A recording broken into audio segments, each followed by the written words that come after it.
Maghuhugas ako.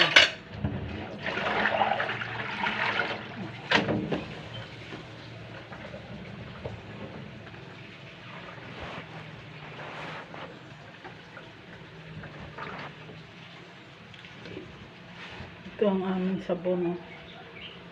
Bigay lang to sa amin. Pero kami nagawa din ng ganire.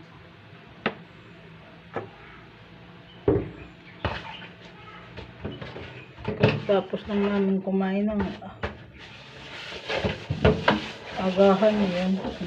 Yun lang maghugas. Kanina kami alas 10 kumain.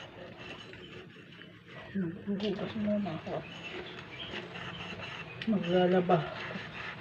Tapos naglilinis ng bote.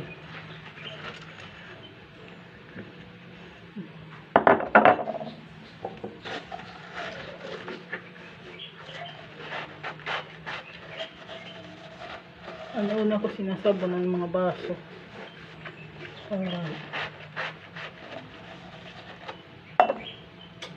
Baban mga ang sabon sa plato. Ang sabon sa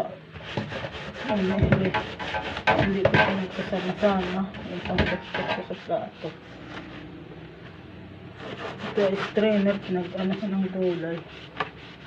Dito ko na rin patutuloyin yung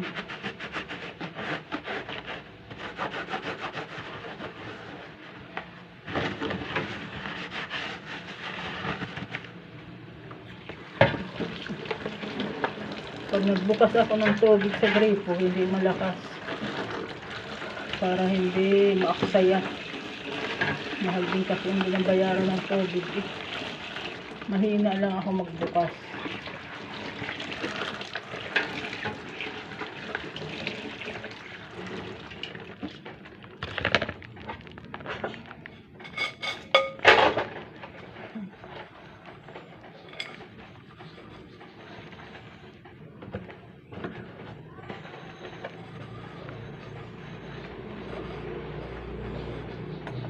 Ang ulam kasi namin patola na nilagyan ng sutanghon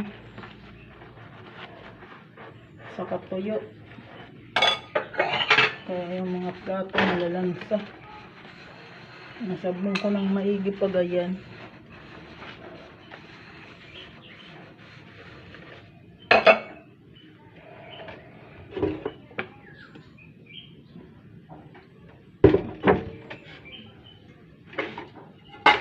Tulad nire malansa ay pag nasasabon mabuti.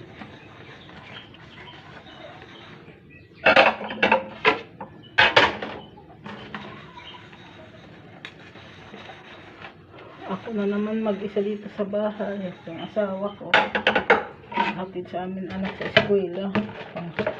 Hapon kasi yun pagpasok ko alas 11 alas 12:30 na. Pasok kanila alas 11 pa lang hinahatid na.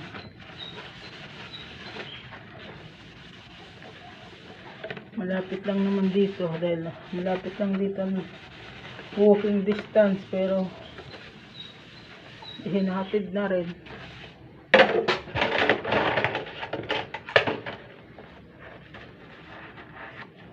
Mayroon naman kasi kami motor nga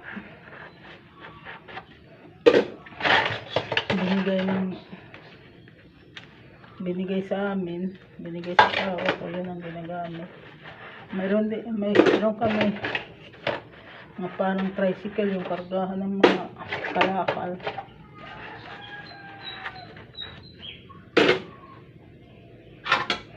Tapos yung kawali hinuhuli ko yun dahil ano yun mauling din sa kahoy na kami nagluluto. Wari ko kami naman makakapagluto sa sa gas. Puro yan na lang kung dumami ang pera